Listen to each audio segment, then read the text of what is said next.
ಮೈಸೂರು ನಗರದ ಎಲ್ಲರ ನಾಗರಿಕ ಪರವಾಗಿ ಹಾಗೂ ನಮ್ಮ ನರಸಿಂಹರಾಜದ ಕ್ಷೇತ್ರದ ಜನತಾ ಪರವಾಗಿ ಈ ದಿನ ಏನಕ್ಕೆ ನಾವೆಲ್ಲ ಇಲ್ಲಿ ಪ್ರತಿಭಟನೆ ಮಾಡ್ತಾ ಇದ್ದೇವೆ ಅಂದರೆ, ಮೈಸೂರು ನಗರ ತಮಗೆ ಗೊತ್ತಿದೆ, ಇದೊಂದು ಸಾಂಸ್ಕೃತಿಕ ನಗರ. ಎಲ್ಲ ಜಾತಿ ಜನಾಂಗ ಧರ್ಮದವರು ವಾಸ ಮಾಡುವಂಥ ನಗರ. ಅದರಲ್ಲಿ ವಿಶೇಷವಾಗಿ ನಮ್ಮ ನರಸಿಂಹರಾಜ ಕ್ಷೇತ್ರದ ಮಾಜಿ ಸಚಿವರು ಹಾಗೂ ಹಾಲಿ MLA ಸಾಹೇಬರು ತನ್ವೀರ್ ಸೇಠ್ ಸಾಹೇಬರಿಗೆ ಕಾಂಗ್ರೆಸ್ ಹೈಕಮಾಂಡ್ ಅವರಿಗೆ ಸಚಿವ ಸ್ಥಾನ ನೀಡದೇ ತುಂಬ ಅವರಿಗೆ ಅನ್ಯಾಯ ಮಾಡಿದೆ. ಅದರ ವಿರುದ್ಧವಾಗಿ ಇವತ್ತು ಮೈಸೂರು ನಗರದ ನಾಗರಿಕರು ಯಾವುದೇ ಜಾತಿ ಪ್ರಾಂತ್ಯ ಭಾಷೆ ಅನುಸರಿಸದೆ ಎಲ್ಲರೂ ಒಟ್ಟಾಗಿ ಅವರಿಗೆ ಸಚಿವ ಸ್ಥಾನ ನೀಡಬೇಕಂತ ಅವ್ರ ಪರವಾಗಿ ಪ್ರತಿಭಟನೆಯಲ್ಲಿ ಭಾಗವಹಿಸಲು ಇಲ್ಲಿಗೆ ಬಂದಿದ್ದೇವೆ. ಅದೇ ರೀತಿ ನಮ್ಮ ತನ್ವೀರ್ ಸೇಠ್ ಸಾಹೇಬರಿಗೆ ಯಾವುದೇ ರೀತಿ ಅನ್ಯಾಯ ಆಗದ ರೀತಿಯಲ್ಲಿ ಕಾಂಗ್ರೆಸ್ ಹೈಕಮಾಂಡ್ ಕೂಡಲೇ ಎಚ್ಚೆತ್ತುಕೊಂಡು ಅವರು ಜನಪರ ಮತ್ತು ದೀನ ದಲಿತರ ನಾಯಕರು 224 MLAಗಳಲ್ಲಿ ಯಾವುದೇ ರೀತಿ ಹಗರಣ ಒಳಗಾದಂಥ ವ್ಯಕ್ತಿ, ಯಾವುದೇ ರೀತಿ ಲಾಬಿ ಮಾಡದೇ ಇರುವಂಥ ವ್ಯಕ್ತಿ, ಅಂಥ ಒಬ್ಬ ವ್ಯಕ್ತಿಗೆ ತಾವು ಅನ್ಯಾಯ ಮಾಡೋದು ತುಂಬ ತೀವ್ರವಾಗಿ ಮೈಸೂರು ನಾಗರಿಕ ಪರವಾಗಿ ಹಾಗೂ ನಮ್ಮ ನರಸಿಂಹರಾಜ ಕ್ಷೇತ್ರ ಪರವಾಗಿ ಖಂಡಿಸ್ತೇವೆ. ಕೂಡಲೇ ಎಚ್ಚೆತ್ತುಕೊಂಡು ನಮ್ಮ ತನ್ವೀರ್ ಸೇಠ್ ಸಾಹೇಬರಿಗೆ ಸಚಿವ ಸ್ಥಾನ ನೀಡಬೇಕು, ಹಾಗೆ ಅವರಿಗೆ ಮೈಸೂರು ಅಭಿವೃದ್ಧಿಗೆ ಅವಕಾಶ ಮಾಡಿಕೊಡ್ಬೇಕಂತ ನರಸಿಂಹರಾಜ ಕ್ಷೇತ್ರದ ಜನತೆ ಪರವಾಗಿ ಹಾಗೂ ನಮ್ಮ Kaveri Nagar, Savitha slum, Ambedkar colony, Yellamma colony ಎಲ್ಲರ ನೇತೃತ್ವದಲ್ಲಿ ಬಂದಿರೋದ್ರಿಂದ ಅವರಿಗೆಲ್ಲ ನಾವು ಹೋರಾಟ ಮಾಡ್ತಾ ಇದ್ದೀವಿ. ದಯವಿಟ್ಟು ವಿಶೇಷ ಮನವಿ ಏನಂದರೆ, ಮುಖ್ಯಮಂತ್ರಿಗಳಿಗೆ ದಯವಿಟ್ಟು ಏನೇ ಆಗಲಿ ನಮ್ಮ ತನ್ವೀರ್ ಶೆಟ್ಟಿ ಅವರಿಗೆ ಆದಷ್ಟು ಬೇಗ ಸಚಿವ ಸ್ಥಾನ ಮಂತ್ರಿಗಿರಿ ಕೊಡಬೇಕಂತ ತಮ್ಮಲ್ಲಿ ಬೇಡಿಕೊಳ್ತೀವಿ. ಇಲ್ಲ ಅಂದರೆ ಮುಂದಿನ ಹೋರಾಟ ಇನ್ನು ತುಂಬ ತೀವ್ರವಾಗಿರ್ತದೆ. ದಯವಿಟ್ಟು ಇದು ಶೀಘ್ರವಾಗಿ ಎಚ್ಚೆತ್ಕೊಂಡು ನಮ್ಮ ತನ್ವೀರ್ ಶೆಟ್ಟಿ ಅವರಿಗೆ ಒಂದು ಸಚಿವ ಸ್ಥಾನ ಕೊಟ್ಟರೆ ಸರಿ, ಇಲ್ಲದಿದ್ದರೆ ಮುಂದಿನ ಹೋರಾಟ ತುಂಬ ತೀವ್ರವಾಗಿರುತ್ತೆ, ಉಗ್ರವಾಗಿರುತ್ತೆ. ಇದು ಮೊದಲನೇ ಹೋರಾಟ, ಇದರಲ್ಲೇ ಮಾಡಿಕೊಡಿ.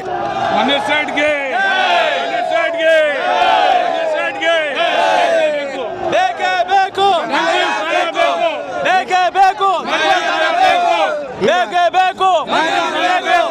ನಮ್ಮ ಕರ್ನಾಟಕ ರಾಜ್ಯದಲ್ಲಿ ಸುಮಾರು 224 MLAಗಳಿದ್ದಾರೆ. ಈಗ ಅವ್ರು 224 MLAಗಳಲ್ಲಿ 50% ಜನಕ್ಕೆ ಸರಿಯಾಗಿ ಪ್ರಮಾಣ ವಚನ ಸ್ವೀಕರಿಸೋಕ್ಕೆ ಸರಿಯಾಗಿ ತೊದಲಿಸ್ತಾರೆ.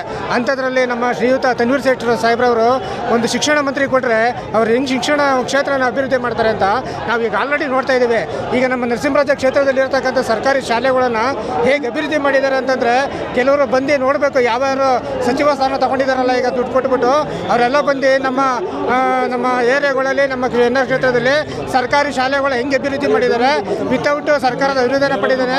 ಅದು ಗಮನಿಸಬೇಕಿಟ್ಟು ನಮ್ಮ ಮುಖ್ಯಮಂತ್ರಿಗಳಾದ DK ಶಿವಕುಮಾರ್ ಅವರವರು ದಯಮಾಡಿ ನಮ್ಮ ತನ್ವೀರ್ ಶೆಟ್ಟಿ ಸಾಹೇಬ್ರವರಿಗೆ ಒಂದು ಶಿಕ್ಷಣ ಸಚಿವರ ನೀಡಬೇಕಾಗಿ ವಿನಂತಿ.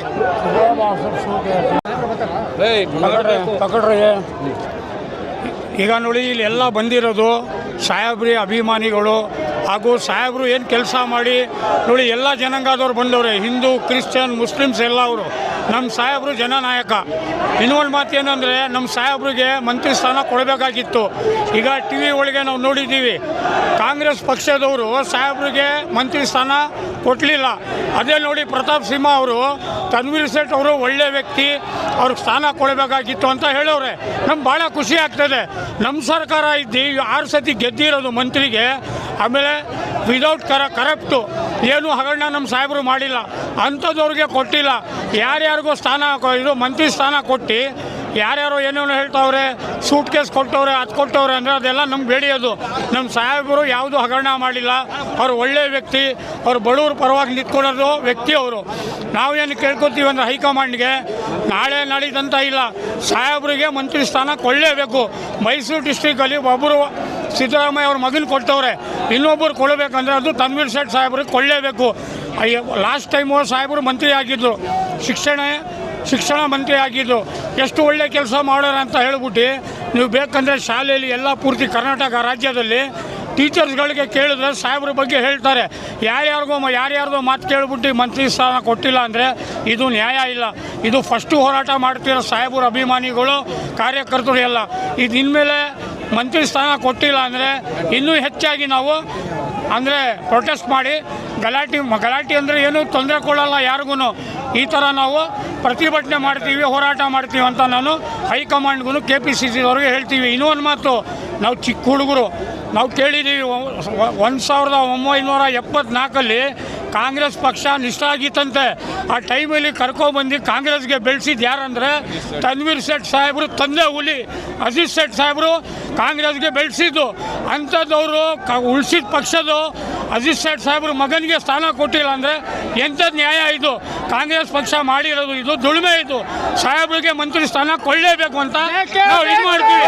ಮಂತ್ರಿ ಸ್ಥಾನ ಬೇಕು, ಮಂತ್ರಿ ಸ್ಥಾನ ಬೇಕು.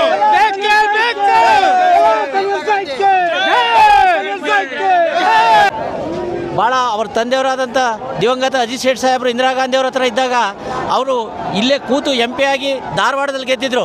ಮತ್ತು 6ನೇ ಬಾರಿ ಅವರು ಶಾಸಕರಾಗಿದ್ದರು. ಈ ದಲಿತರ ಬಗ್ಗೆ ಸತತ ಹೋರಾಟ ಮಾಡಿ ಬಂದಿರೋಂಥ ಜನ ಸಾಲದಕ್ಕೆ ಇವತ್ತು ಯಾರ್ಯಾರೋ ಇವ್ರಿಗೆ ಮಾಡಿರೋದು ಭಾಳ ಅನ್ಯಾಯ. ಆದ್ದರಿಂದ ಅವ್ರಿಗೆ ಖಂಡಿತವಾಗಿ ಮಂತ್ರಿ ಸ್ಥಾನ ಕೊಡಲಿಲ್ಲ ಅಂದರೆ ಇಡೀ ಕ್ಷೇತ್ರ ಇವತ್ತು ದಂಗೆ ಹೇಳ್ಬೇಕಾಯ್ತದಂತ ತಮ್ಮಲ್ಲಿ ಪ್ರಾರ್ಥಿಸ್ಕೊಳ್ತಾ ಇದ್ದೀನಿ ಸ್ವಾಮಿ. ನನ್ನ ಹೆಸರು ಗೌರಿ, ಅಜಿತ್ ಸೇಠ್ ಬ್ಲಾಕ್ ಸೆಕ್ರೆಟರಿ ಇದ್ದೀನಿ ನಾನು. ನಾವು ಸತತವಾಗಿ 3 ದಿವಸದಿಂದ ಮೌನ ಪ್ರತಿಭಟನೆ ಮಾಡಿದ್ದೀವಿ ಅಂಬೇಡ್ಕರ್ ಸರ್ಕಲ್ನಲ್ಲಿ. ಇವತ್ತು ನಾವು ಮನನೊಂದು ಎಲ್ಲರೂ ಕೂಡ ಇವತ್ತು ಫೈನಲ್ ಆಗಿ ಗೌರ್ಮೆಂಟ್ DK ಶಿವಕುಮಾರ್ ಅವ್ರಿಗೆ ಕೇಳ್ಕೊಳ್ಳೋದೇನೆಂದರೆ, ತುಂಬ ಅನ್ಯಾಯ ಆಗಿದೆ. ನಮ್ಮ ಸತತವಾಗಿ 6 ಬಾರಿ ಗೆದ್ದಿರುವಂಥ ತನ್ವೀರ್ ಸೇಠ್ ಅವರಿಗೆ ಸ್ಥಾನಮಾನ ಸಿಗಬೇಕು ಅನ್ನೋದು ಒಂದು ನಮ್ಮ ಉದ್ದೇಶವಾಗಿದೆ. ಬೇರೆ ಉದ್ದೇಶ ಏನೂ ಇಲ್ಲ. ಇದು ಅಲ್ಲಿ ಮೌನ ಪ್ರತಿಭಟನೆ ಮಾಡಿದ್ವಿ. ಇವತ್ತು ನಾವು ಒಗ್ಗಟ್ಟಾಗಿ ಸರ್ಕಾರದ ಮುಂದೆ ಸವಲತ್ತು ನಾವೇನು ಕೇಳ್ಕೊತಾ ಇದ್ದೀವಿ ಅಂದರೆ, ಮಾನ್ಯ ಶ್ರೀ ತನ್ವೀರ್ ಸೇಠ್ ಅವರಿಗೆ ಅನ್ಯಾಯವಾಗಿದೆ, ಅದಕ್ಕೋಸ್ಕರ ಅವ್ರಿಗೆ ಒಂದು ಉತ್ತಮವಾದ ಸ್ಥಾನಮಾನ ಸಿಗಬೇಕು ಅಂತ ಈ ಹೋರಾಟವನ್ನು ಮಾಡ್ತಾ ಇದ್ದೀವಿ. ಇನ್ನು ಯಾವ ಉದ್ದೇಶವೂ ಇಲ್ಲ. Thank you. ನಾವು ಸತತ 6 ಬಾರಿ ನಮ್ಮ ಕ್ಷೇತ್ರದ ML ಆದ ತನ್ವೀರ್ ಸೇಠ್ ಅವರಿಗೆ ಅನ್ಯಾಯ ಇದೆ ಈ ಸಲ. ಅದಕ್ಕೋಸ್ಕರ ನಮಗೆ ಸಚಿವ ಸ್ಥಾನ ನೀಡಬೇಕಂತ ನಾವು ಸರ್ಕಾರಕ್ಕೆ ಒತ್ತಾಯ ಮಾಡ್ತಾ ಇದ್ದೀವಿ ಸರ್. ಯಾಕಂದರೆ 6 ಬಾರಿ ಸತತ ಅವರು ML ಆಗಿದ್ದಾರೆ. ನಾವು ಇಲ್ಲಿ ಲೇಬರ್ ಸೆಲ್ ಕಮಿಟಿಯಿಂದ ಪೂರ್ತಿ ಅವ್ರ ಜೊತೆ ಒಗ್ಗಟ್ಟಾಗಿದ್ದೀವಿ. ಮತ್ತು ಬೇರೆ ಕಾರ್ಯಕರ್ತರು ಬೇರೆ ಸೆಲ್ ಅವರೆಲ್ಲ ಜೊತೆಲಿದ್ದಾರೆ ಸರ್. NR ಕ್ಷೇತ್ರ ಜನತೆ ನಿಮ್ಗೆ ಕಾಣ್ತಾ ಇರ್ಬೋದು, ಪೂರ್ತಿ ಜನ ಈ ಕಡೆ ಎಲ್ಲ ಯಾವ ಥರ ಅಭಿಮಾನಿಗಳವರ ಫಾಲೋವರ್ಸ್ಗಳು ಎಷ್ಟು ಬಂದು ನಿಂತಿದ್ದಾರೆ. ಯಾಕೆಂದರೆ ಮತ್ತು ತನ್ವೀರ್ ಸೇಠ್ ಅವರ ತಂದೆ ಕಾಲದಿಂದನೇ ಕಾಂಗ್ರೆಸ್ ಪಕ್ಷದಲ್ಲಿದ್ದಾರೆ. ಅವ್ರ ತಂದೆನೂ ಸಹ ಕಾಂಗ್ರೆಸ್ ಪಕ್ಷದಲ್ಲೇ. ಸ್ವಾತಂತ್ರ್ಯ ಯಾವಾಗ ಶುರು ಆಗಿದೆ ಅವ್ರ ನಂತರನೂ ಅವರು ಕಾಂಗ್ರೆಸ್ ಪಕ್ಷ ಬಿಟ್ಟು ಹೋಗಿಲ್ಲ ಸರ್. ಎಲ್ಲ ನಾವು ಅಭಿಮಾನಿಗಳು ತನ್ವೀರ್ ಸೇಠ್ ಪರ ಎಲ್ಲ ನಿಂತಿದ್ದೀವಿ. ಜೈ ತನ್ವೀರ್ ಸೇಠ್, ಜೈ ಕಾಂಗ್ರೆಸ್.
ಹೋರಾಟ